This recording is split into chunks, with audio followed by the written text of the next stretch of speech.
A very good morning students, welcome to another class. हम पढ़ रहे हैं रेस्पिरेशन इन प्लांट्स, बहुत इंटरेस्टिंग चैप्टर। और अभी तक हमने इसमें ग्लाइकोलिसिस, लिंक रिएक्शन और क्रेब्स साइकिल पढ़ ली है।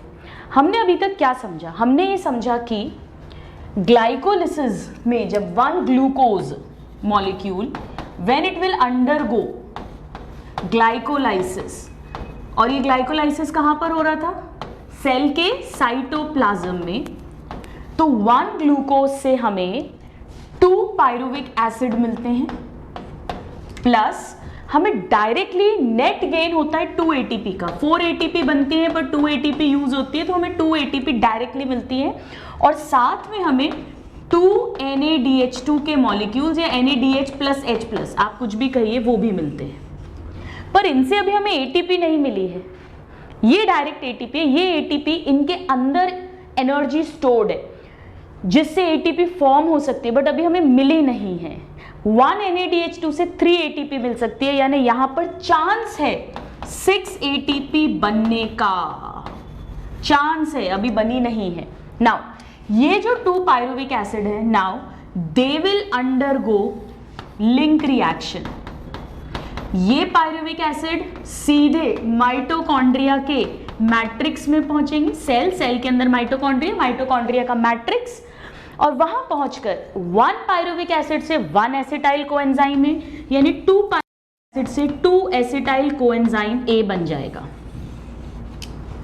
साथ में हमें 2 NADH2 भी मिलेंगे। 1 से 1, सो 2 से 2 NADH2 भी मिलेंगे, यानी अभी भी हमारे पास एटीपी का स्कोप है। डायरेक्ट एटीपी इसमें एक भी नहीं मिलती है। अब ये जो एसिटाइल कोएंजाइम A है, ये इसी माइटोकॉन्ड्रियल मैट्रिक्स के अंदर ही क्रेब्स साइकिल को अंडरगो करेंगे। याद है आपको, oxalo acetic acid 4 carbon compound के साथ जुड़कर ग्लूकोज 6 कार्बन था, पायरुविक एसिड 3 कार्बन है, एसिटाइल कोएंजाइम में 2 कार्बन है। और अब ये क्रेब्स साइकिल में एंटर होगा 1 एसिटाइल कोएंजाइम A से इसका पूरा ऑक्सीडेशन हो जाएगा। स्टूडेंट्स, 2 कार्बन है, इससे हमें 2 CO2 रिलीज हो जाएंगी। 1 एसिटाइल कोएंजाइम में 2 कार्बन है, दोनों का कंप्लीट ऑक्सीडेशन हो जाएगा, यानी CO2 मिल जाएगी। पूरा कंप्लीट ऑक्सीडेशन हो चुका है। और 1 ATP मिलेगी 1 से, तो 2 से मिल गई हमें 2 ATP। याद है आपको, GTP मिलेगी, GTP से ATP बनेगी। साथ में हमें 1 एसिटाइल कोएंजाइम में जब क्रेब्स साइकिल में जाएगा तो 3 NADH2 मिलते हैं। तो अगर हम 2 की बात करें, क्योंकि हम इसका देख रहे हैं, 2 एसिटाइल कोएंजाइम की बात करें तो 2 3 6 NADH2 मिले हैं, और 1 एसिटाइल कोएंजाइम में से 1 FADH2 मिलता है, तो 2 से 2 FADH2 मिले हुए हैं। ये तो डायरेक्ट एटीपी मिल गई है, लेकिन ये जो 6 NADH2 है, 1 से 3 एटीपी बन सकती है, यानी 6 3 18 एटीपी का स्कोप है हमारे पास में। और 1 FADH2 से 2 एटीपी बनती है, तो 2 से कितनी बन जाएंगी? 2 2 4 एटीपी का स्कोप है। यानी अभी तक हमें जो डायरेक्ट एटीपी मिली है वो 2 + 2 4 एटीपी मिली है, जो डायरेक्ट एटीपी मिली है। Total ATP from 1 glucose molecule अभी तक हमें 4 मिली है। और हमें कितनी मिल सकती हैं?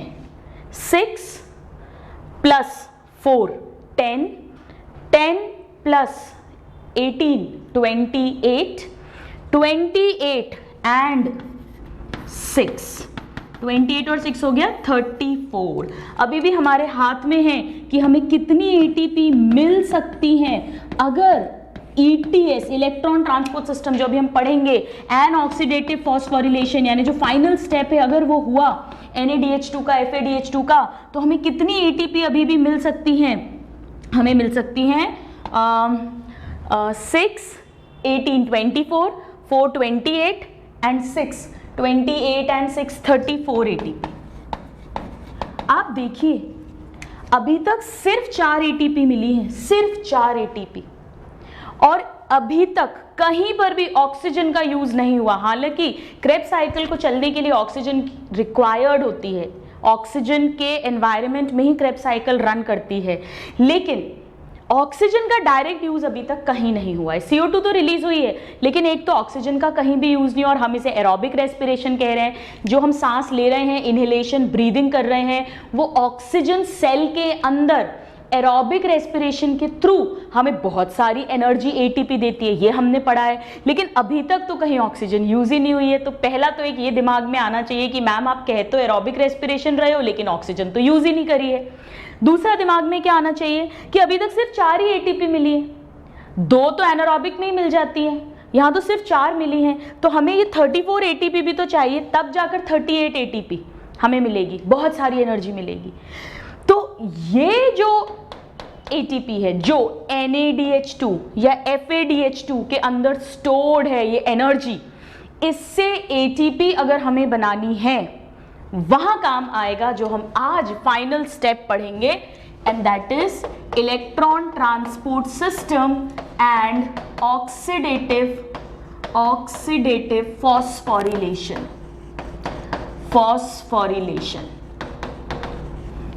तो इसका 2 एम है। पहला एम समझिएगा, पहला एम क्या है? पहला एम ये है कि NADH2 या FADH2 के अंदर जो एनर्जी स्टोर्ड है उसे रिलीज करना, कैसे हम देखेंगे, और उसे यूटिलाइज करना। यूटिलाइज मतलब उससे ATP बनाना। तो इसका बेसिक पहला एम क्या है? ATP प्रोड्यूस करनी है। कैसे ATP प्रोड्यूस करेंगे? NADH2 और FADH2 के अंदर जो एनर्जी स्टोर्ड है उससे हम ATP बनाएंगे। कैसे, अभी हम समझेंगे। इसका एक और एम है, जब ये NADH2 या FADH2 बने हैं, चाहे ग्लाइकोलिसिस में, चाहे लिंक रिएक्शन में, चाहे क्रेब्स साइकिल में, तो ये किससे बने हैं? ये NAD और FAD से बने हैं। NAD में हाइड्रोजन ऐड हुआ, जब हाइड्रोजन इसने एक्सेप्ट किया प्लस हाइड्रोजन 2+, तो ये क्या बन गया? ये बना NADH2, राइट? तो हम ऐसा लिख देते हैं NAD प्लस हाइड्रोजन, NADH2 या NADH plus H+। Addition of hydrogen या रिमूवल ऑफ ऑक्सीजन को क्या कहते हैं? रिडक्शन। यानी NAD का क्या हुआ है? रिडक्शन, और वो किस में कन्वर्ट हो गया? NADH2 में। ऐसे ही FAD का भी रिडक्शन होगा, यानी इसमें भी हाइड्रोजन ऐड करेगी तो FADH2 बन जाएगा। अब धीरे धीरे क्या होगा? NAD और FAD का स्टॉक खत्म होने लग जाएगा माइटोकॉन्ड्रिया के मैट्रिक्स में, और अगर ये स्टॉक खत्म हो गया साइटोप्लाज्म में, मैट्रिक्स में, तो glycolysis, link reaction, Krebs cycle, ये तो बंद हो जाएंगे। क्योंकि इन्हें क्या चाहिए? NAD, और इसे क्या चाहिए? क्रेब्स साइकिल को NAD FAD दोनों। पर ये तो हम लगातार रिड्यूस करते जा रहे हैं। कोई NADH2 FADH2 थोड़ी ना एंटर करता है, NAD FAD एंटर करता है। इन्हें तो हम लगातार रिड्यूस कर रहे हैं। तो आप क्या चाहोगे? आप चाहोगे कि हम इनके अंदर NADH2 FADH2 जो रिड्यूस्ड हैं, क्योंकि इन पे हाइड्रोजन आया है, इनके अंदर जो एनर्जी है हम उसे यूज करें, फटाफट ATP बनाएं, और इन्हें हम वापस किस में कन्वर्ट कर दें? FAD NAD में। यानी हम इन्हें क्या कर दें? ऑक्सीडाइज्ड कर दें, हम इनकी हाइड्रोजन को निकाल कर फेंक दें, हम ये भी चाहते हैं। तो यहां पर 2 एम है हमारे, एक ATP प्रोड्यूस करना जो इस NADH2 FADH2 के अंदर एनर्जी स्टोर्ड है उससे, और दूसरा रीऑक्सीडाइज करना NADH2 FADH2 को, ताकि फ्रेश कंटिन्यूअस सप्लाई रहे FAD NAD की, और ताकि एरोबिक रेस्पिरेशन बढ़िया तरीके से चलता रहे। इतना समझ में आ रहा है? ये हमारा एम है, ये हमारा उद्देश्य है। अब इस उद्देश्य को पूरा करने के लिए हमें समझना है ETS और ऑक्सीडेटिव फॉस्फोरिलेशन। ETS और ऑक्सीडेटिव फॉस्फोरिलेशन को समझने के पहले बहुत जरूरी है कि हमें माइटोकॉन्ड्रिया के स्ट्रक्चर का एक आइडिया हो। अब आप सब ने cell the unit of life chapter पढ़ा है, उसमें मैंने माइटोकॉन्ड्रिया का स्ट्रक्चर बहुत अच्छे से समझाया है। हम उसको एक बार क्विकली रिवाइज करते हैं। माइटोकॉन्ड्रिया जो है वो एक ऑर्गेनेल है और एक डबल मेम्ब्रेन बाउंड ऑर्गेनेल है, यानी उसकी 2 मेम्ब्रेन्स है। हम नॉर्मली माइटोकॉन्ड्रिया कैसे बनाते हैं? जैसे ये आउटर मेम्ब्रेन, और जो इसकी इनर मेम्ब्रेन है हमने पढ़ा है इट इज इनफोल्डेड, उसमें इनफोल्डिंग से अंदर की तरफ वो घूमी हुई है, फिंगर लाइक प्रोजेक्शंस, ताकि सरफेस एरिया बढ़ जाए। और ये हो गई आउटर मेम्ब्रेन, माइटोकॉन्ड्रियल मेम्ब्रेन, ये वाली हो गई माइटोकॉन्ड्रियल मेम्ब्रेन, मिलीमीटर नहीं है। और ये जो फिंगर लाइक प्रोजेक्शंस है इन्हें क्या कहते हैं, डायरेक्ट कई बार नीट में क्वेश्चन आया cristae, singular is crista, plural is cristae. और इनके बीच की जो स्पेस है दो मेम्ब्रेन, आउटर और इनर मेम्ब्रेन के बीच की, इसे या तो आप इंटर मेम्ब्रेन स्पेस कह दीजिए, दो मेम्ब्रेन के बीच की स्पेस है, या आप इसे पेरी माइटोकॉन्ड्रियल स्पेस भी कह सकते हैं, इंटर मेम्ब्रेन स्पेस या पेरी माइटोकॉन्ड्रियल स्पेस। और यहां पर जो है, यहां ये जेली लाइक फ्लूइड भरा है, दिस इज मैट्रिक्स।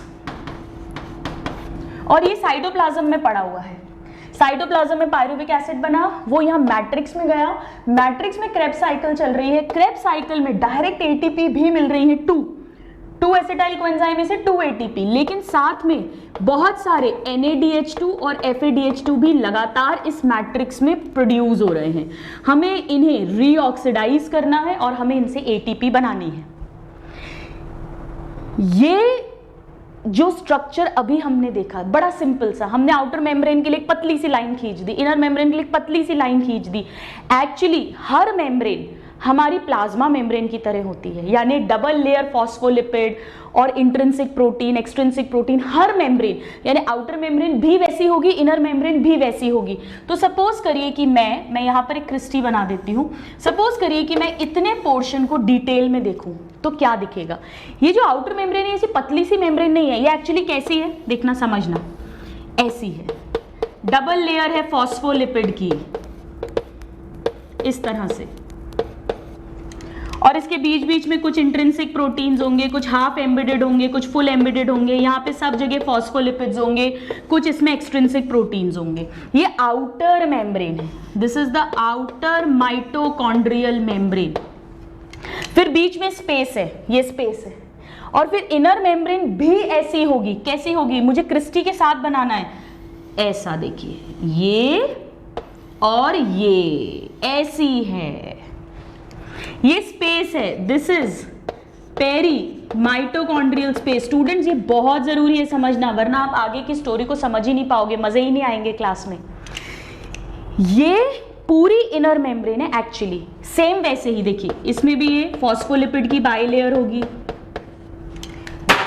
सॉरी, बीच बीच में कुछ इंटरनल प्रोटीन्स हैं, इंट्रिंसिक प्रोटीन्स हैं, इस तरह से कंप्लीटली एम्बेडेड होंगे, कुछ पार्शियली एम्बेडेड होंगे, कुछ एक्सट्रिंसिक प्रोटीन्स होंगे, और ये सारे फिर फॉस्फोलिपिड की बाइलेयर है पूरी की पूरी, सेम जैसी प्लाज्मा मेम्ब्रेन होती है वैसी। ये इस तरह से रहती है इनर माइटोकॉन्ड्रियल मेम्ब्रेन। और यहां पर फिर ये पोर्शन मैट्रिक्स का आ गया, इतना समझ में आया। अब यहां पर ये जो ETS इलेक्ट्रॉन ट्रांसपोर्ट सिस्टम है और जो ऑक्सीडेटिव फॉस्फोरिलेशन, ये दोनों स्टेप्स जो होने वाले हैं ये मैट्रिक्स में नहीं होंगे।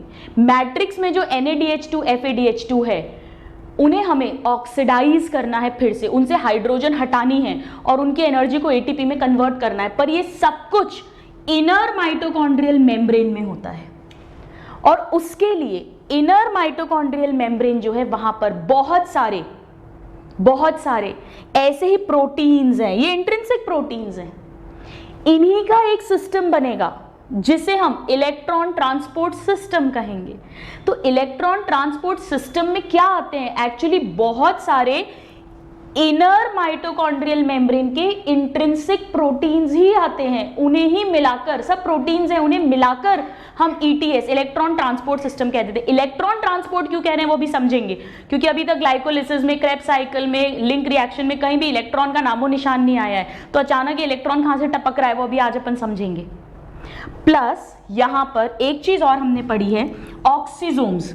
ऑक्सीजोम्स कैसे बताए थे मैंने आपको, ऐसा भी एक प्रोटीन है, ऐसा, ये भी इंट्रिंसिक प्रोटीन ही है, इसका कुछ पार्ट इस इनर मेम्ब्रेन में धंसा हुआ है इस तरह से, और एक जो हेड है, टोपी, सर जो है इसका, वो इस मैट्रिक्स की तरफ फेस कर रहा है। मैं इस पोर्शन को थोड़ा सा और अच्छे से बनाती हूँ। सपोज करिए कि ये इनर माइटोकॉन्ड्रियल मेम्ब्रेन है, यहाँ पर फिर ये होगा पेरीमाइटोकॉन्ड्रियल स्पेस, फिर आउटर मेम्ब्रेन होगी। यहाँ पर बहुत सारे प्रोटीन्स हैं, इंट्रिंसिक प्रोटीन्स हैं जो इलेक्ट्रॉन ट्रांसपोर्ट सिस्टम बनाएंगे, और उसी में एक प्रोटीन कैसे है, ये और ऐसा, यही ऑक्सीजोम कहलाता है, पूरा ऑक्सीजोम, या जिसे अगर आपको याद हो F0 F1 पार्टिकल भी कहते हैं, F0 F1 पार्टिकल। यहीं पर एटीपी बनती है, तो इसे ही एटीपी सिंथेस कहते हैं, एटीपी सिंथेसाइज करेगा। तो ऑक्सीजोम क्या है, F0 F1 particle, racket shape का है, टेनिस रैकेट के शेप का। एक F0 पार्ट है जो पूरा का पूरा मेम्ब्रेन में धसा हुआ प्रोटीन पार्ट है, और एक F1 पार्ट है जो मैट्रिक्स की तरफ प्रोजेक्ट करे हुए है। ये हेल्प करता है एटीपी सिंथेसिस में। सो ये एक बेसिक स्ट्रक्चर है माइटोकॉन्ड्रिया का, eukaryotic mitochondria, eukaryotic cell organelle जो डबल मेम्ब्रेन का है, और इस तरह से मेम्ब्रेन अरेंज्ड होती है। अब यहां पर हमें यह समझना है कि कैसे ये मैट्रिक्स में पड़े हुए FAD NADH2 कैसे इस इनर मेम्ब्रेन पर जो प्रेजेंट हैं इलेक्ट्रॉन ट्रांसपोर्ट सिस्टम, उससे किस तरह से हमें ATP फॉर्म करवाएंगे, कैसे रीऑक्सीडाइज होंगे, इलेक्ट्रॉन ट्रांसपोर्ट सिस्टम इसको क्यों कहा है, और हमें यह भी समझना है कि यहाँ पर ऑक्सीजन का रोल कहाँ आएगा। ये सब कुछ हमें समझना है। दूसरा, हमें ये भी समझना है कि जब ये NADH2 टूटेगा या FADH2 ब्रेक होगा और हाइड्रोजन रिमूव करवाएगा, तो वो हाइड्रोजन कहाँ जाएगी, क्योंकि अगर वो हाइड्रोजन यहाँ मैट्रिक्स में इकट्ठी होने लग गई तो H आयंस इंक्रीज होंगे, H आयन इंक्रीज होंगे तो pH डिक्रीज होगा, अल्कनिटी बढ़ेगी, हमें तो pH को मेंटेन करके रखना है। तो ये सारे बहुत सारे प्रश्न हमारे दिमाग में आने चाहिए, और उन्हीं का जवाब हम इस क्लास में ढूंढेंगे। नाउ, आपका टाइम सेव करने के लिए स्टूडेंट्स, आप जो थ्योरी है वो मैं PPT के फॉर्म में लिखवाऊंगी ताकि हमारा टाइम सेव हो, क्योंकि मुझे आज बहुत कुछ समझाना है आपको, और अगर मैं इसको लिखवाने के साथ समझाने लग जाती तो बहुत सारा टाइम वेस्ट हो जाता, ये लेक्चर बहुत लंबा हो जाता, और मुझे वो सब चीज़ें एक साथ भी पढ़ानी पड़ेंगी। ऐसा नहीं है कि मैं आधा भी पढ़ा दूँ, आधा नेक्स्ट क्लास में पढ़ा दूँ, वरना फिर आपका लिंक नहीं बैठेगा। तो इसलिए आज मैंने PPT को यूज़ करा है। नाउ, हमें इतना समझ में आ गया है कि एक इलेक्ट्रॉन ट्रांसपोर्ट सिस्टम है जिसे इलेक्ट्रॉन ट्रांसपोर्ट चेन भी कहते हैं। ये क्या है, अब आप समझ गए हैं। माइटोकॉन्ड्रिया की जो inner membrane, inner mitochondrial membrane, उसी में बहुत सारे प्रोटीन्स हैं, इंट्रिंसिक प्रोटीन्स हैं। उन्हें मिलाकर हमने इलेक्ट्रॉन ट्रांसपोर्ट सिस्टम या इलेक्ट्रॉन ट्रांसपोर्ट चेन कहा है। काम इसका वही है, NADH2 और FADH2 के अंदर जो एनर्जी स्टोर्ड है उसे रिलीज करना और उसे यूटिलाइज करना ATP बनाने के लिए। अब क्या होता है, कैसे ये सिस्टम काम करता है, इसको समझिएगा। एक्चुअली क्या होता है, हमारी अगर इनर माइटोकॉन्ड्रियल मेम्ब्रेन की हम बात करें, इनर माइटोकॉन्ड्रियल मेम्ब्रेन की, तो जैसा मैंने बताया इसमें बहुत सारे कॉम्प्लेक्सेस होंगे, बहुत सारे प्रोटीन्स हैं, और वो प्रोटीन्स आपस में कोऑर्डिनेशन में, सामंजस्य में काम करते हैं। कैसे काम करते हैं, कौन कौन से प्रोटीन्स हैं, पहले हम उनकी बात करते हैं। तो इलेक्ट्रॉन ट्रांसपोर्ट सिस्टम या इलेक्ट्रॉन ट्रांसपोर्ट चेन में 5 कॉम्प्लेक्सेस आते हैं, 5 कॉम्प्लेक्सेस, यानी बेसिकली वो प्रोटीन्स ही हैं, इंट्रिंसिक प्रोटीन्स ही हैं। सबसे पहले यहां पर FMN यानी फ्लैविन मोनोन्यूक्लियोटाइड नाम का प्रोटीन होता है, और वो जुड़ा रहता है फेरस सल्फाइड Fe प्रोटीन के साथ में। ये दोनों मिलकर काम करते हैं। कैसे करेंगे अभी हम समझेंगे, और इन्हें कॉम्प्लेक्स 1 कहते हैं। फर्स्ट कॉम्प्लेक्स, पहला कॉम्प्लेक्स, डायरेक्ट क्वेश्चन आता है। फर्स्ट कॉम्प्लेक्स में क्या आता है, फ्लैविन मोनोन्यूक्लियोटाइड और FES। सपोज करो ये FMN हो गया, मान लीजिए FMN प्रोटीन हो गया, और यहां पर मान लो ये FES हो गया। अब इसके बाद में एक और इंट्रिंसिक स्ट्रक्चर है जो एक कोएंजाइम है, which is coenzyme Q. Suppose ये कोएंजाइम क्यू है जिसे यूबीक्विनॉन भी कहते हैं, यूबीक्यू, यूबीक्विनॉन, या इसे ही कोएंजाइम क्यू भी कहते हैं। तो नेक्स्ट है यूबीक्विनॉन। यूबीक्विनॉन, यूबीक्विनॉन जो है इसके लिए कॉम्प्लेक्स टर्म यूज नहीं करते हैं। क्यों नहीं करते हैं अभी बताती हूं आपको थोड़ी सी देर में।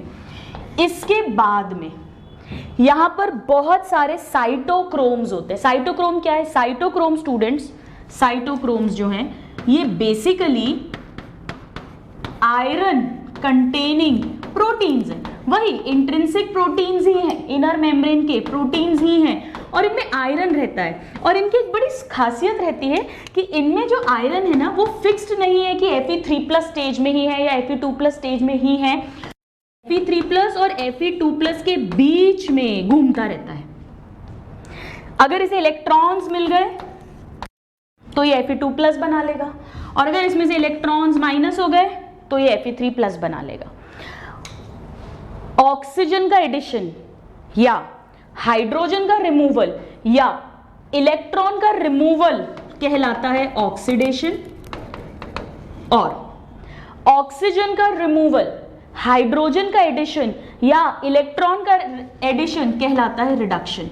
यानी कि इन साइटोक्रोम प्रोटीन्स में Fe3+ लगातार रिड्यूस होकर Fe2+ बनाती रहती है स्टेट में, और Fe2+ लगातार ऑक्सीडाइज होकर Fe3+ बनाता रहता है, और ये कार्यक्रम चलता रहता है। सो यहां पर फिर से एक साइटोक्रोम आएगा जिसे साइटोक्रोम बी कहते हैं। साइटोक्रोम बी, यहां लिखती हूं मैं साइटोक्रोम बी। सब प्रोटीन्स हैं। साइटोक्रोम बी के बाद में फिर ये जुड़ा रहता है FeS, यही सेम FeS से, और फिर ये FeS जुड़ा रहेगा यूबीक्विनॉन से, सेम। तो फिर से हम लिख देते हैं यहां पर ये FeS, फिर यहां पर यूबीक्विनॉन रहेगा, और यूबीक्विनॉन ऐसे लिखते हैं यूबीक्विनॉन, और फिर यहां पर एक और साइटोक्रोम का प्रोटीन है इस तरह से जिसे लिखते हैं साइटोक्रोम C1। तो बी के बाद में C1, ये भी वही आयरन कंटेनिंग प्रोटीन होगा। इसमें भी Fe3+ और Fe2+ आयरन की स्टेजेस लगातार एक दूसरे में कन्वर्ट होती रहेंगी। तो साइटोक्रोम C1 ऐसा लिखते हैं स्मॉल अल्फाबेट्स में। इसमें से यूबीक्विनॉन के लिए हम कॉम्प्लेक्स टर्म यूज नहीं करते हैं, बट बाकी जितने भी हैं ये पूरा, इसे कहते हैं कॉम्प्लेक्स नंबर 3। 2 नहीं, अभी तक 2 की बात नहीं की है मैंने, कॉम्प्लेक्स नंबर 3। तो फर्स्ट 1 कॉम्प्लेक्स आया जिसमें FMN और साथ में वो जुड़ा हुआ है FeS के साथ, सब प्रोटीन्स हैं, और कॉम्प्लेक्स नंबर 3 आया जिसमें साइटोक्रोम B और मेनली C1 ये आ रहे हैं, साथ में FeS भी है। अब C1 जो है वो जुड़ा रहता है C के साथ, साइटोक्रोम C। इसे भी कोई कॉम्प्लेक्स का पार्ट नहीं मानते हैं, तो ये अटैच्ड है साइटोक्रोम C के साथ, इसको भी कॉम्प्लेक्स का पार्ट नहीं मानते। मैं काम करती हूँ, इन्हें ऐसा बना देती हूँ, जिसे कॉम्प्लेक्स का पार्ट नहीं मानते हैं उन्हें ऐसा बना देते हैं, लाइक दिस। नाउ ये जो साइटोक्रोम C है, अगेन ये भी वही है, सेम आयरन कंटेनिंग, सेम कथा कहानी होगी। अब ये जो साइटोक्रोम C है ये अटैच रहता है साइटोक्रोम A के साथ, और A अटैच रहता है साइटोक्रोम A3 के साथ। सो ये अटैच्ड हुआ, ये आगे है इसके साइटोक्रोम A, और इसके बाद है साइटोक्रोम A3, और ये जो A और A3 हैं इन्हें मिलाकर कहते हैं कॉम्प्लेक्स नंबर 4। ठीक है। सो फर्स्ट कॉम्प्लेक्स में मेन क्या है? FMN, साथ में FeS। यहां क्या है? B और C1। मैं आपको ट्रिक बता दूंगी लास्ट में, सब रट जाएगा। FeS यहां पर A3, इनमें से यूबीक्विनॉन कहीं भी यूज हो और साइटोक्रोम C, ये दोनों कॉम्प्लेक्स का पार्ट नहीं है। क्यों नहीं है अभी हम समझेंगे। और फिर ये A3 फाइनल है। अब यहां पर हमने कॉम्प्लेक्स नंबर 1, 3 और 4 को पढ़ा, सब प्रोटीन्स हैं। कॉम्प्लेक्स नंबर 2 नहीं पढ़ा, उसको समझिएगा। कॉम्प्लेक्स नंबर 2 जो है, अब मैं इसे हटा देती हूं। वो प्रोटीन्स कहां पर है? वो भी प्रोटीन्स है, छोटे छोटे प्रोटीन्स इसी मेम्ब्रेन पर, इनर मेम्ब्रेन पे, जिसमें FAD, FeS ये आते हैं, और ये भी डायरेक्ट किससे जुड़े हैं, यूबिक्विनॉन से जुड़े हैं। This is complex number 2।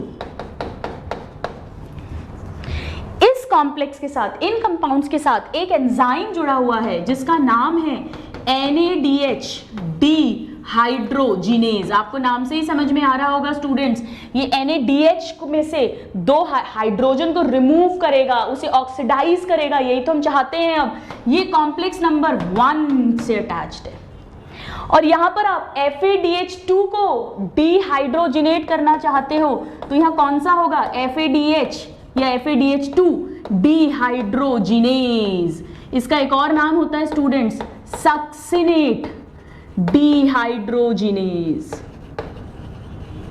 Complex. ठीक है, अभी आप कंफ्यूज ना हो तो इसको मैं हटा दूं, क्योंकि FADH2 कब बना था, क्रेब्स साइकिल याद है आपको, जब सक्सिनेट फ्यूमरेट में कन्वर्ट हुआ था। सो यहां पर ये एंजाइम रहेगा। तो first complex, second complex, third complex, fourth complex, ये दोनों कॉम्प्लेक्स का पार्ट नहीं है। क्यों नहीं है, अब इसको समझिएगा। थोड़ी देर में हम देखेंगे कि इनसे होता हुआ इलेक्ट्रॉन घूमता हुआ आएगा, तभी इनको हमने क्या कहा है, इलेक्ट्रॉन ट्रांसपोर्ट सिस्टम या इलेक्ट्रॉन ट्रांसपोर्ट चेन। तो जो कॉम्प्लेक्स वाले प्रोटीन्स हैं वो तो अपनी जगह पे फिक्स्ड रहते हैं, लेकिन जिनको हमने कॉम्प्लेक्स में शामिल नहीं किया है, यानी कि यूबिक्विनॉन और साइटोक्रोम C, ये दोनों मूव कर सकते हैं, ये मोबाइल हैं। तो इन दोनों को, यानी यूबिक्विनॉन को और साइटोक्रोम C को मोबाइल इलेक्ट्रॉन करियर्स कहते हैं। ये सारे इलेक्ट्रॉन के करियर्स हैं, इन सबसे होता हुआ इलेक्ट्रॉन गुजरेगा। कहाँ गुजरेगा वो अभी देखेंगे। तो सभी इलेक्ट्रॉन करियर्स हैं, बट बाकी तो कॉम्प्लेक्स में है यानी फिक्स्ड हैं, बट ये मोबाइल इलेक्ट्रॉन करियर वाले प्रोटीन्स हैं। डायरेक्ट क्वेश्चंस आते हैं, इतना समझ में आया। और साइटोक्रोम सब में आयरन कंटेनिंग प्रोटीन है, और इस तरह से रिडक्शन ऑक्सीडेशन होता रहता है आयरन का फेरस और फेरिक स्टेट में। अब ये वाला जो कॉम्प्लेक्स है जिसमें A है, A3 है, ये देखो साइटोक्रोम है। साइटोक्रोम है मतलब ये Fe2+ Fe3+, ये स्टेट में आयरन तो होगा ही होगा, लेकिन साथ में यहाँ पर कॉपर आयंस भी होते हैं, यहाँ पर 2 कॉपर सेंटर्स भी होते हैं। ये स्टूडेंट्स इवन एम्स में आया हुआ क्वेश्चन है कि कॉपर कौन से वाले कॉम्प्लेक्स से रिलेटेड है, 4th वाले, या कौन से साइटोक्रोम से रिलेटेड है, A एंड A3 से। ठीक है, और इसे ही पर्टिकुलरली इसको A3 को हम साइटोक्रोम C ऑक्सीडेज भी कहते हैं। This is called cytochrome oxidase. तो क्या होगा स्टूडेंट्स कि यहां पर NADH2 आएगा, अभी हम देखेंगे, अपना हाइड्रोजन हटाएगा डिहाइड्रोजिनेज, और फिर हम देखेंगे कि कैसे इलेक्ट्रॉन भी रिलीज होगा इस प्रोसेस में, और कैसे वो इलेक्ट्रॉन घूमता रहेगा, और कैसे हम ATP भी बना लेंगे इसी सब बीच में, और वो जो इलेक्ट्रॉन है उसको एक्सेप्ट करने के लिए हमारी ऑक्सीजन आएगी। तो ये जो A3 है, यहां से जब फाइनली हम थोड़ी देर में समझेंगे, जब इलेक्ट्रॉन रिलीज होगा तो उस इलेक्ट्रॉन को कैच करने के लिए ऑक्सीजन का एटम आएगा। 2 इलेक्ट्रॉन्स को एक ऑक्सीजन का एटम, यानी हाफ O2, मैं O नहीं लिख सकती तो मैंने हाफ O2 लिख दिया। तो इसे कैच करने के लिए ऑक्सीजन आता है, यानी ऑक्सीजन कहां पर यूज होगा, ETS के फाइनल स्टेप में। इसे टर्मिनल स्टेप कहते हैं, final, last step, ending step, terminal step. तो ऑक्सीजन पूरे एरोबिक रेस्पिरेशन में जरूरी तो है, क्रेब्स साइकिल के लिए भी जरूरी है, ग्लाइकोलिसिस के लिए नहीं है, क्रेब्स साइकिल के लिए जरूरी है, लेकिन वो डायरेक्टली यूज कहां हो रहा है, फाइनल स्टेप में जाके, टर्मिनल स्टेप में जाके। इसीलिए फाइनल स्टेप को टर्मिनल ऑक्सीडेशन कहते हैं। और यहां पर जब ATP फॉर्म होगी तो हम देखेंगे ऑक्सीडेशन होगा, इसीलिए ऑक्सीडेटिव फॉस्फोराइलेशन कहते हैं। कैसे होगा अभी हम समझेंगे। तो आपको यह समझ में आया कि इलेक्ट्रॉन ट्रांसपोर्ट चेन या इलेक्ट्रॉन ट्रांसपोर्ट सिस्टम का मतलब है बहुत सारे प्रोटीन्स की चेन है। कहां पर, इनर माइटोकॉन्ड्रियल मेम्ब्रेन पर। इनके थ्रू इलेक्ट्रॉन का ट्रांसपोर्ट होगा, वो फाइनली एक्सेप्ट करेगी ऑक्सीजन, और ये ऑक्सीजन इलेक्ट्रॉन को एक्सेप्ट करके वाटर बनाएगी। कैसे, अभी हम बात करेंगे।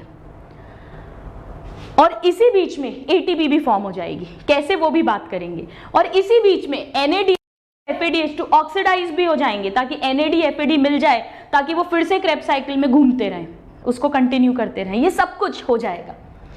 कॉम्प्लेक्स 1 FMN और FES है। कॉम्प्लेक्स 2 में साइटोक्रोम B और C1 आता है। कॉम्प्लेक्स 3 में ये दोनों आते हैं। कॉम्प्लेक्स 4 में A और A3 साइटोक्रोम आते हैं। कॉम्प्लेक्स 2 में जो यहां नहीं बना है, यहां साइड में बनेगा, FAD और FES आते हैं। और यूबिक्विनॉन और साइटोक्रोम C, यूबिक्विनॉन और साइटोक्रोम C ये मोबाइल इलेक्ट्रॉन कैरियर्स हैं। ये सारे क्वेश्चंस आते हैं। इतना समझ में आया। अब हम समझते हैं कि ये इलेक्ट्रॉन कहाँ से आ रहे हैं, क्योंकि हम बार बार इलेक्ट्रॉन ट्रांसपोर्ट करने की बात कह रहे हैं, बट अभी तक हमने कहीं पर भी इस चैप्टर में इलेक्ट्रॉन का जिक्र नहीं सुना है। तो ये क्या पंगा है, ये क्या चक्कर है, आइए इसको अब हम समझने की कोशिश करते हैं। देखिए अभी क्या हुआ है, माइटोकॉन्ड्रिया के मैट्रिक्स में क्रेब्स साइकिल चल रही है। तो NADH2 FADH2 बन गए हैं, साथ में ये जो NADH2 FADH2, अब हमें इनसे ATP बनानी है और हमको इनको ऑक्सीडाइज करना है। अब देखिए, जब NADH2 यानी NADH प्लस H प्लस लिख सकती हूं मैं, एक की बात कर रही हूं। जब हम इसे ऑक्सीडाइज करेंगे, ऑक्सीजन यूज नहीं हो रही है हमें, लेकिन इसका ऑक्सीडेशन करना है। ऑक्सीडेशन का मतलब होता है एडिशन ऑफ ऑक्सीजन या रिमूवल ऑफ हाइड्रोजन। तो NADH2, मैं इसको ये भी लिख सकती हूँ, आपको कंफ्यूजन नहीं हो मैं लिख देती हूँ, NADH2। इसका जब ऑक्सीडेशन होगा तो NAD बन जाएगा प्लस हाइड्रोजन रिमूव हो जाएगा, होगा, यही होगा। तभी हम कहेंगे ऑक्सीडेशन हो गया, क्योंकि हाइड्रोजन का रिमूवल हो गया। ठीक है, अब NAD फिर से क्रेब्स साइकिल में एंटर कर जाएगा, एंटर इनटू क्रेब्स साइकिल। लेकिन ये जो हाइड्रोजन है एक्चुअली क्या है, ये क्या है इसका, H2 कैसे बनता है, H plus electron, 2 proton 2 electron से 2 हाइड्रोजन के एटम बन गए। आपने केमिस्ट्री में पढ़ा है, 1 इलेक्ट्रॉन 1 प्रोटॉन मिले तो 1 हाइड्रोजन का एटम। तो क्या हुआ है इसको समझो, क्या हुआ है, मैं यहां पर बनाती हूं। ये है मैट्रिक्स, माइटोकॉन्ड्रिया का मैट्रिक्स। ये है इनर माइटोकॉन्ड्रियल मेम्ब्रेन, और ये है इंटर मेम्ब्रेन स्पेस भी लिख सकते हो, या पेरी माइटोकॉन्ड्रियल स्पेस भी लिख सकते हैं। और यहां पर फिर आउटर मेम्ब्रेन आ जाएगी, जिससे अभी हमारा फिलहाल कोई काम नहीं है, आउटर माइटोकॉन्ड्रियल मेम्ब्रेन। तो हम अभी सिर्फ यहां तक फोकस करेंगे। इस इनर मेम्ब्रेन में सबसे पहले हमारा FMN है, FMN वाला प्रोटीन है। अब यहां पर NADH2 आएगा, ये NADH2 मैट्रिक्स में पड़ा हुआ है, ये NADH2, और इसी जगह पर हमने अभी अभी देखा है NADH डिहाइड्रोजिनेज एंजाइम भी है। वो इस NADH2 में से हाइड्रोजन को निकाल देगा, रिमूव कर देगा और NAD में इसे कन्वर्ट करा देगा, ताकि ये क्रेब्स साइकिल में एंटर कर जाए। हो गया, NADH2 का ऑक्सीडेशन, क्योंकि हाइड्रोजन रिमूव हो गई है। अब वो जो हाइड्रोजन रिमूव हो गई है उसको यहाँ पे पड़ा हुआ थोड़ी ना छोड़ सकते हैं, क्योंकि उसमें बहुत एनर्जी है, उस हाइड्रोजन में, उसमें प्रोटॉन है, इलेक्ट्रॉन है, बहुत हाई एनर्जी है। हमें तो उससे ATP बनानी है। एक काम तो हो गया, एक उद्देश्य पूरा हो गया, ऑक्सीडाइज हो गया, लेकिन अभी हमें ATP भी तो बनानी है। तो वो जो 2 हाइड्रोजन है, यानी 2 प्रोटॉन और 2 इलेक्ट्रॉन, यानी 2 हाइड्रोजन एटम्स, उसको FMN ग्रहण कर लेगा, ये प्रोटीन एक्सेप्ट कर लेगा। अब सोचकर मुझे बताइए कि अगर FMN ने H2 एक्सेप्ट करी तो जाएगा FMNH2, यानी वो ऑक्सीडाइज हुआ या रिड्यूस हुआ, बताइए? ये रिड्यूस हो गया, दिस इज रिडक्शन। ठीक है, अब अभी तक कोई एटीपी नहीं बन पाई, आप देख ही रहे हो। हम FMN ही चाहते हैं क्योंकि FMN ही हाइड्रोजन एक्सेप्ट कर सकता है, FNH2 तो कर नहीं सकता है। तो अब क्या होगा, ये जो हाइड्रोजन है, दो हाइड्रोजन, ये फिर छोड़ेगा FMNH2, रिलीज करेगा और ये फिर से ऑक्सीडाइज हो जाएगा FMN में। एक काम तो ये करेगा, ये फिर से ऑक्सीडाइज हो गया। तो अब दो हाइड्रोजन एटम्स फिर से रिलीज हो गए। वो जो दो हाइड्रोजन है वो फिर ब्रेक करेंगे दो प्रोटॉन और दो इलेक्ट्रॉन में। ठीक है, प्रोटॉन जो है उसे पंप कर दिया जाएगा। इस प्रोटॉन को, या ऐसा नहीं, यहां नहीं आना चाहिए, एक मिनट रुकिए। FMNH2 ने दो हाइड्रोजन रिमूव करे, उसमें से जो एक्चुअली दो प्रोटॉन है, तो आप ऊपर से बनाना चाहिए लेकिन मैं यहां बना रही हूं। तो बेसिकली यहां से दो प्रोटॉन्स कहां पर आ गए बताइए? इस पेरीमाइटोकॉन्ड्रियल स्पेस में आ गए। इतना समझ आया? और दो इलेक्ट्रॉन अभी भी बच गए हैं और वो काफी हाई एनर्जी वाले इलेक्ट्रॉन्स हैं वो भी। तो उन इलेक्ट्रॉन्स को हमें फाइनली कहां पहुंचाना है? ऑक्सीजन के पास, ताकि ऑक्सीजन उसको एक्सेप्ट कर ले। तो हम किसकी मदद लेंगे? इसी से जुड़ा हुआ जो FeS है। इस FeS प्रोटीन में इस समय पर जो आयरन है अभी फिलहाल वो 3+ स्टेट में है। ठीक है, अब मैं इसको थोड़ा सा नीचे बनाती हूं ताकि हमें क्लैरिटी हो जाए। FeS है, यहां पर 3+ स्टेट में है। अगर मैं इसे इलेक्ट्रॉन्स दे दूं इसको, तो ये Fe3+ किस में कन्वर्ट हो जाएगा? Fe2+ में। इसे क्या कहोगे बताओ? रिडक्शन या ऑक्सीडेशन? इलेक्ट्रॉन का गेन हो रहा है यानी रिडक्शन। ऑक्सीजन का रिमूवल, हाइड्रोजन का एडिशन, ऑक्सीजन इलेक्ट्रॉन का addition, this is called reduction. तो ये रिड्यूस्ड हो। और अब ये ऐसा नहीं रह सकता है, ये फिर कोशिश करेगा ऐसा होने की, तो ये ऑक्सीडाइज होगा और इन दो इलेक्ट्रॉन को फिर आगे निकाल देगा। फिर से आगे निकाल दिया इसने। अब इन दो इलेक्ट्रॉन को कौन पकड़ेगा? ये तो कॉम्प्लेक्स 1 हो गया। अब इन्हें कौन पकड़ेगा? यूबिक्विनॉन पकड़ेगा अगला। ये मान लीजिए यूबिक्विनॉन है, यूबिक्विनॉन है। यूबिक्विनॉन ने इन दो इलेक्ट्रॉन्स को पकड़ा और इसे कन्वर्ट होना है यूबिक्विनॉन H2 में, यानी इसे रिड्यूस होना है। ये रिड्यूस होगा, हाइड्रोजन का एडिशन हो रहा है। लेकिन मिल तो इसे सिर्फ इलेक्ट्रॉन रहे हैं। अगर हाइड्रोजन को ऐड करना है तो प्रोटॉन भी तो चाहिए, पर प्रोटॉन कहां से ले भाई? जबरदस्ती यहां से तो उठा नहीं सकता है, वो यहां से भी नहीं ले सकता। क्या करे वो? कहां से इस प्रोटॉन को ले? क्योंकि pH मेंटेन रखना है। तो देखिए क्या होता है नेक्स्ट स्टेप में, समझिएगा। मैं एक मिनट, हम एक कलर दूसरा ले लेते हैं। देखिए क्या होगा। अब यहां पर इस जगह पर बीच बीच में ऑक्सीजोम्स हैं। ऑक्सीजोम मतलब F0 F1 पार्टिकल्स, जो मैंने अभी आपको बताए थे। क्या होता है, जैसे मान लीजिए ये एक ऑक्सीजोम यहां लगा, ये रहा, 0 पार्ट है, राइट, और ये इसका F1 पार्ट है, हेड है इसका, राइट, F1 F0। ये जो प्रोटॉन यहां पहुंचा है इसमें भी बहुत एनर्जी है। यहां ये प्रोटॉन हायर कॉन्सेंट्रेशन में हो गया, एक्स्ट्रा पहुंच गया ना यहां। और हमें पता है कि हर केमिकल, हर चीज कोशिश करती है अपने इक्विलिब्रियम को अचीव करने की। हमने डिफ्यूजन में मैंने आपको बहुत अच्छे से समझाया था। तो ये जो दो प्रोटॉन जो मैट्रिक्स से होते हुए यहां पहुंच गए हैं, ये कोशिश करेंगे वापस मैट्रिक्स में जाने की। लेकिन प्रॉब्लम क्या होती है कि इनर माइटोकॉन्ड्रियल मेम्ब्रेन जो है वो प्रोटॉन्स के लिए टोटली इम्परमिएबल होती है। तो ये डायरेक्टली तो जा नहीं सकते हैं। तो ये किसके थ्रू जा सकते हैं? ये इस F0 के थ्रू ही जा सकते हैं। यानी F0 जो है ये एक प्रोटॉन चैनल की तरह काम करता है। तो ये इसमें घुस जाएंगे, ये यहां घुस गए, डायरेक्टली नहीं जा सकते मेम्ब्रेन के थ्रू, इसके थ्रू ही जाएंगे। ये अंदर घुसे, दोनों प्रोटॉन्स F1 में पहुंचे, F1 वाला जो हिस्सा है, ये जो प्रोटीन है, ये एक एंजाइम की तरह काम करता है, ये एटीपी सिंथेज एंजाइम की तरह काम करता है।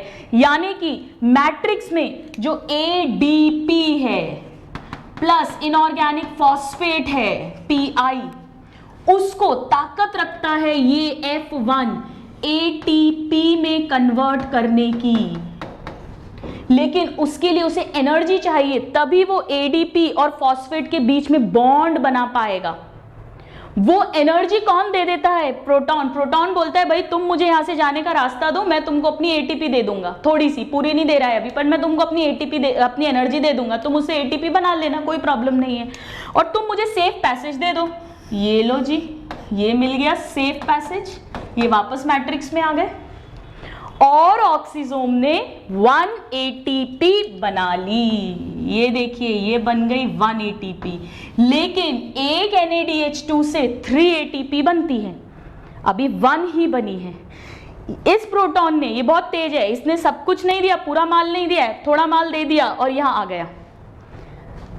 अब क्या होगा? ये इसमें अभी भी बहुत एनर्जी, अभी भी बड़ा चंचल है ये, तो ये क्या करेगा? ये फिर यहां घुसेगा। इस यूबिक्विनॉन, ये मोबाइल है, घूमता रहता है, इसको ये 2 इलेक्ट्रॉन मिल गए और यहां से ये 2 प्रोटॉन मिल गए, यानी 2 हाइड्रोजन एटम्स मिल गए, ये रिड्यूस हो गया यूबिक्विनॉन H2 में। अब ये रिड्यूस तो हो गया, अब इसको फिर लगेगा कि यार मेरे को तो वापस ऑक्सीडाइज होना है, मैं तो यूबिक्विनॉन की तरह ही रहूंगा, तो ये फिर 2 हाइड्रोजन को रिमूव करेगा, ऑक्सीडाइज होगा। 2 हाइड्रोजन एटम्स रिमूव होंगे, यानी 2 प्रोटॉन और 2 इलेक्ट्रॉन फिर सेपरेट होंगे, इलेक्ट्रॉन फिर आगे बढ़ जाएगा और प्रोटॉन फिर से यहां फेंक दिए जाएंगे। ये फिर फेंक दिए गए, ये प्रोटॉन फिर कोशिश करेंगे अंदर घुसने की, इन पे अभी भी माल बचा है, ये अभी भी रिश्वत दे सकते हैं। यहां पर फिर जहां इधर पे जो भी क्या प्रेजेंट होगा, F0 F1 पार्टिकल, ये उससे फिर मदद मांगेंगे, ये कहेंगे भैया तुम अपनी ATP बना लेना, मैं तुमको दे दूंगा अपनी एनर्जी, पर मेरे को सेफ पैसेज दे दो, तो ये फिर यहां से घुसेंगे और फिर मैट्रिक्स में वापस आ जाएंगे और इस दौरान कुछ एनर्जी ये फिर देंगे इस F1 को, जो उसका यूज करेगा और ADP प्लस PI से ATP फॉर्म कर लेगा। ये मिल गई हमें सेकेंड ATP। अभी भी इस H प्लस के पास एनर्जी है, अभी भी ये चंचल है। अब क्या होगा? फर्स्ट कॉम्प्लेक्स से हमें 1 ATP मिल गई है और यहां यूबिक्विनॉन से भी हमें 1 ATP मिल गई, हमें 2 ATP मिल गई है। अब इसके बाद अगर आपको याद हो, FMN, FES, यूबिक्विनॉन, ये फर्स्ट कॉम्प्लेक्स है। यूबिक्विनॉन को हमने किसी कॉम्प्लेक्स में नहीं डाला था और उसके बाद हमने साइटोक्रोम B पढ़ा था। यहां पर अब ये जो इलेक्ट्रॉन है, इसे साइटोक्रोम B एक्सेप्ट करेगा। साइटोक्रोम B क्या है? एक साइटोक्रोम है, एक आयरन कंटेनिंग प्रोटीन है। इसमें आयरन Fe3+ फॉर्म में था। उस आयरन को जब ये इलेक्ट्रॉन मिलेगा तो वो फिर रिड्यूस होगा Fe2+ में, फिर वो ऑक्सीडाइज होगा Fe3+ में और फिर वो इस इलेक्ट्रॉन को नीचे भेज देगा। इसकी स्टोरी मैं आगे बना रही हूं। अब क्या होगा? इसे हटा देते हैं हम एक बार, आप इसको समझ चुके हो क्योंकि, तो मैं इस चीज को रिमूव कर देती हूं, ये भी हटा देते हैं।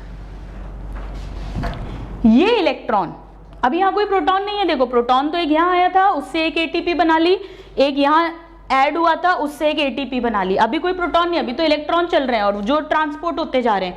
साइटोक्रोम B के बाद हमने FES पढ़ा था, तो ये जो इलेक्ट्रॉन है, मैं फिर से इनर माइटोकॉन्ड्रियल मेम्ब्रेन दोबारा बना रही हूं, मैं फिर से मैट्रिक्स बना रही हूं। ये 2 इलेक्ट्रॉन साइटोक्रोम B से आए और ये फिर FES जो प्रोटीन है, 3+ स्टेट में आयरन है, उसे मिले, ये Fe2+ वाले S स्टेट में फिर से रिड्यूस हुआ और जब ये रिड्यूस हुआ तो फिर ये ऑक्सीडाइज हुआ और फिर ये ऑक्सीडाइज हुआ तो फिर इसने अपने 2 इलेक्ट्रॉन दे दिए। फिर यहां पे यूबिक्विनॉन आएगा, यूबिक्विनॉन आएगा। अब ये जो यूबिक्विनॉन है, ये फिर से यूबिक्विनॉन H2 बनाना चाहता है, यूबिक्विनॉन H2 बनाना चाहता है। 2 इलेक्ट्रॉन तो मिल रहे हैं, 2 प्रोटॉन अभी भी चाहिए। कहां से आएंगे? ये देखिए, एक्चुअली मुझे इसे नीचे बनाना चाहिए था बट मैंने यहां बना दिया है। तो ये वाले जो दोनों प्रोटॉन्स हैं, ठीक है, ये वाले, ये प्रोटॉन्स मैं ऐसे बना देती हूँ, ये इसको मिल गए। पर आप कंफ्यूज मत हो ना, ये पेरी माइटोकॉन्ड्रियल स्पेस से नहीं जा रहे हैं, ये मैट्रिक्स से ही जा रहे हैं।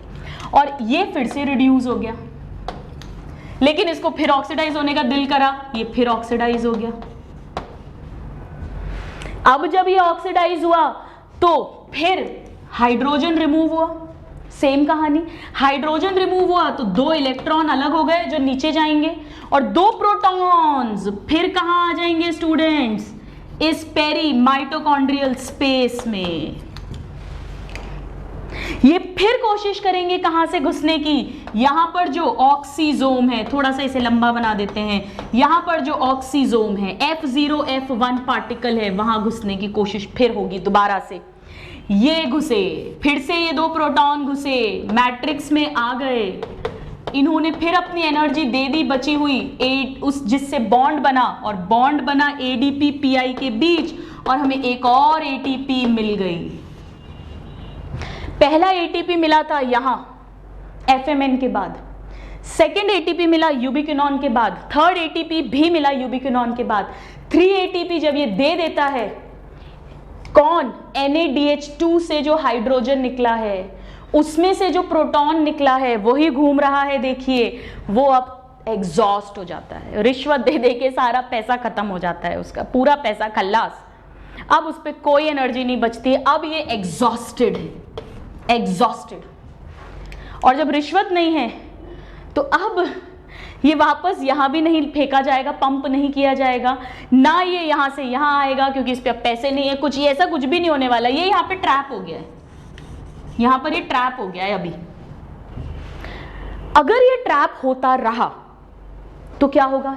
मैट्रिक्स में H आयन का कंसंट्रेशन बढ़ जाएगा, यानी एसिडिटी बढ़ जाएगी, यानी pH कम हो जाएगा। ये तो प्रॉब्लम हो जाएगी, हमें तो pH मेंटेन करना है, तो इसका कुछ करना तो पड़ेगा। क्या करना पड़ेगा अभी देखते हैं, ठीक है, वील टॉक अबाउट इट। अब क्या होगा? अभी इलेक्ट्रॉन महाराज भी घूम रहे हैं, ये भी इनकी चंचलता भी कम नहीं हुई है, मतलब कम तो हो गई है क्योंकि ये चेन में नीचे आते जा रहे हैं, लेकिन अभी भी इनमें एनर्जी है, अभी भी ये ठिकाना नहीं लगा है। तो अब साइटोक्रोम बी के बाद FeS यूबिक्विनॉन और साइटोक्रोम C1 के पास जाएगा, साइटोक्रोम C1।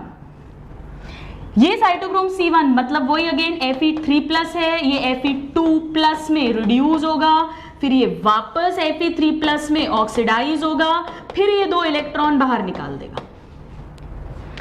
इस B और C1 को हमने कॉम्प्लेक्स नंबर 3 कहा था। तो देखिए, एक ATP हमारी कहां निकली थी? यहां पे ATP कॉम्प्लेक्स 1 में, एक ATP कहां निकली है? कॉम्प्लेक्स 3 में, और एक ATP कहां निकली है? कॉम्प्लेक्स 1 और 3 के बीच में। यानी 1 और 3 से बेसिकली हमें कितनी ATP मिल गई है? अभी हमको 3 ATP हमारी बन गई है। अब साइटोक्रोम C1 के बाद में साइटोक्रोम C इसको उठाएगा, जो एक मोबाइल करियर है, ये कोई कॉम्प्लेक्स का पार्ट नहीं है। सेम कहानी होगी, वही Fe3+, वो Fe2+ में रिड्यूस होगा, फिर वो Fe2+, फिर ऑक्सीडाइज होगा। ये साइटोक्रोम C है, फिर C के बाद A पर पहुंचेगा वो इलेक्ट्रॉन जो है, अगेन वही सेम कहानी, साइटोक्रोम A में फिर वही जो Fe3+ है वो रिड्यूस होगा Fe2+ में, फिर Fe2+ जो है वो ऑक्सीडाइज होगा Fe3+ में, सेम कहानी। फिर ये जो ये जो यहाँ से फिर इलेक्ट्रॉन निकलेगा, ठीक है, ये 2 इलेक्ट्रॉन फिर निकल गए। इन 2 इलेक्ट्रॉन को अब कौन पकड़ेगा? मैं यहाँ बना देती हूँ, फिर से वही सेम कहानी, इनर माइटोकॉन्ड्रियल मेम्ब्रेन है और ये मैट्रिक्स है, ठीक है। ये 2 इलेक्ट्रॉन साइटोक्रोम A से निकले, इन्हें साइटोक्रोम A3 पकड़ेगा। फिर वही कहानी होगी, इसमें भी Fe3+ है, वो 2 इलेक्ट्रॉन्स को पकड़ेगा तो रिड्यूस होगा और Fe2+ में कन्वर्ट होगा, और फिर ये Fe2+ ऑक्सीडाइज होगा, और फिर यहां से 2 इलेक्ट्रॉन्स निकलेंगे।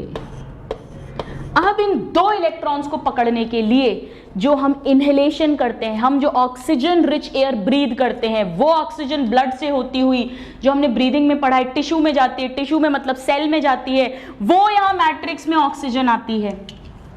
हाफ ऑक्सीजन यानी एक ऑक्सीजन का एटम वो इस इलेक्ट्रॉन को एक्सेप्ट करती है। 2 electron plus half oxygen atom, अगर इसे 2 प्रोटॉन और मिल जाएं, 2 प्रोटॉन और 2 इलेक्ट्रॉन मतलब H2 मिल जाएगा, H2 बन जाएगा, 2 हाइड्रोजन के एटम बन जाएंगे। ये एक ऑक्सीजन का है, 2 हाइड्रोजन और एक ऑक्सीजन क्या बन जाएगा, वाटर बन जाएगा। इलेक्ट्रॉन तो है, हाफ O2 भी है, प्रोटॉन कहां से ला सकते हो बताइए, यहां से उठा लीजिए ना, मैट्रिक्स में ही तो पड़े हुए हैं। तो यही मैट्रिक्स वाले जो प्रोटॉन हैं ये भी आ गए। तो 2 प्रोटॉन 2 इलेक्ट्रॉन हाफ O2, क्या बन गया मैट्रिक्स में, H2O। इसे कहते हैं मेटाबॉलिक वाटर, मेटाबॉलिक वाटर। और यही वो पानी है स्टूडेंट्स जो क्रेब्स साइकिल में एंटर करता है, एंटर, यही वो वाटर है। याद एसिटाइल कोएंजाइम में जब ऑक्सैलो एसिटिक एसिड के साथ जुड़ा था तो वहां पर भी वाटर मॉलिक्यूल हमने पढ़ा था, जो वाटर मॉलिक्यूल ऐड रिमूवल है वो यही वाला पानी है। तो यहां देखिए हमारे क्या क्या काम हो गया है। एक तो हमने NaDH2 को तो ऑक्सीडाइज कर दिया ताकि ये क्रेब्स साइकिल में एंटर करे और क्रेब्स साइकिल चलती रहे, एक तो हमने ये काम कर दिया, ये हमारा काम खत्म हो गया।